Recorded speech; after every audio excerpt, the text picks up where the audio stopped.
Radiation কি? Radiation হলো আলো। হ্যাঁ, আলোই রেডিয়েশন। তাহলে আপনারা ভাবতে পারেন কেন আলো লাগলে আমাদের ক্ষতি হয় না। আসলে সব আলো ক্ষতিকর নয়। আমরা যেমন শব্দের অর্ধেক শুনতে পারি কিন্তু পুরো শব্দ শুনতে পারি না, তেমন আলো পুরোটা দেখতে পারি না। আপনারা উপরে দেখতে পাচ্ছেন দ্য ইলেকট্রোম্যাগনেটিক স্পেকট্রাম। এখানে দেওয়া আছে যে কোন কোন রেডিয়েশন। ফার্স্টে যেটা আছে radio wave, microwave, infrared, visible light. এগুলো কোনো ক্ষতিকর না।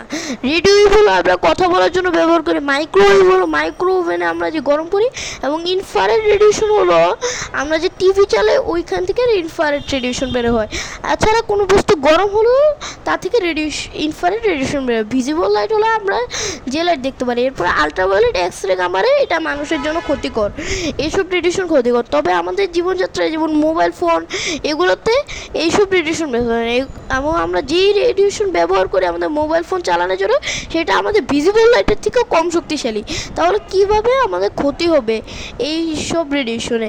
আমাদের মোবাইলের জন্য ব্যবহার হয় রেডিও ওয়েভ, যা সবচেয়ে কম পাওয়ারফুল রেডিয়েশন। তাহলে তো আমাদের রেডিয়েশনে কোনো ক্ষতি হবে না।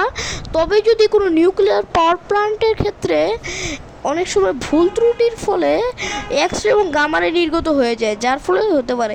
তবে বেশি সময় যদি চিকিৎসা ক্ষেত্রে কেউ এক্স রেতে রাখে তাহলে তার ক্যান্সার হওয়ার সম্ভাবনা থাকতে পারে। তাই আপনারা যতটা চেষ্টা করবেন এক্স রে রুম থেকে দূরে থাকবেন। যদি আপনাদের চিকিৎসার ক্ষেত্রে এক্স রে প্রয়োজন হয় তাহলে কম সময় এক্স রে দিবেন যাতে ক্যান্সার না হয়।